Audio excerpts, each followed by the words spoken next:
Welcome to our channel dream to success. আমরা এর আগের দিন তোমাদের জীবন বিজ্ঞান থেকে দুটো ক্লাস করেছি, আজকে এটা 3 নম্বর ক্লাস। তো চলো ক্লাসটা স্টার্ট করা যাক।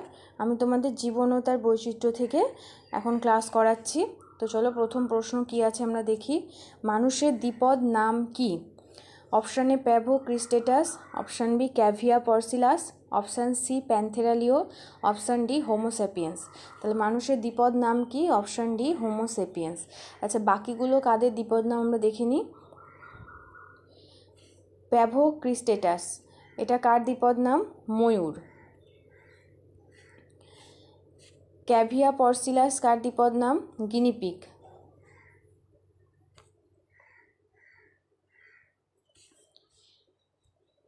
প্যান্থেরালিও কার দ্বিপদ নাম? সিংহ। ঠিক আছে, তাহলে আমরা কি পেলাম যে মানুষের দ্বিপদ নাম কি? হোমোসেপিয়েন্স। এবার 2 নম্বর কোশ্চেনে যাই। আরশোলার রেচনাঙ্গ কোনটি? অপশান এ ম্যালপিজিয়ান নালিকা, option B nephridia, option C flame কোষ।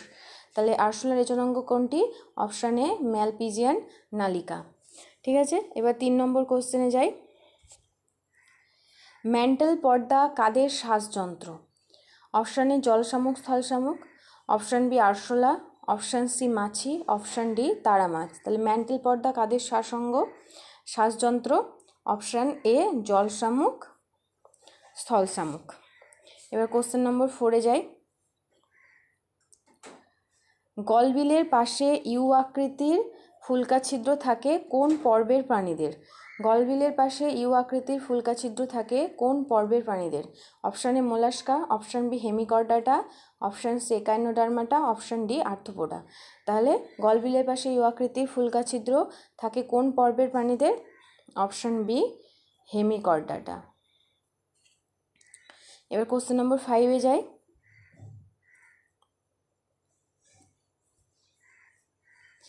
দেহের দুপাশে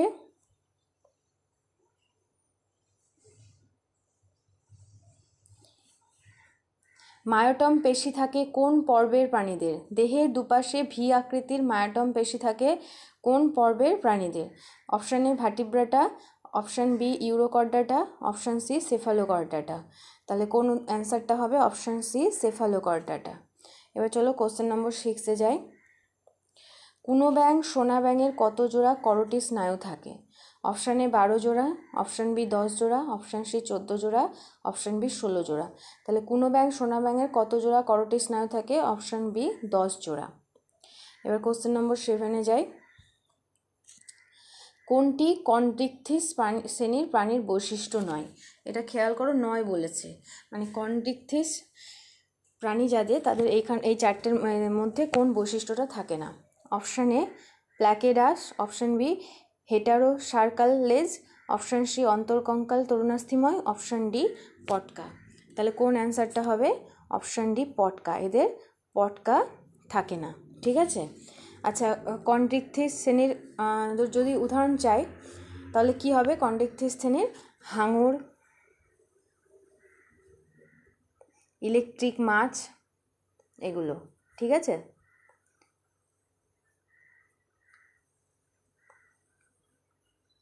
এগুলো কন্ড্রিকথিস শ্রেণীতে পড়ে। এবার চলো কোশ্চেন নম্বর 8-এ যাই। ব্যাঙের অগ্রপদে ও পশ্চাৎপদে কটি নখরবিহীন আঙুল থাকে? অপশান এ 3টে 6টি, অপশান বি 4টে 5টা, অপশান সি 7টে 8টা, অপশান ডি 2টো 3টে। তাহলে ব্যাঙের অগ্রপদে আর পশ্চাৎপদে কটি নখরবিহীন আঙুল থাকে?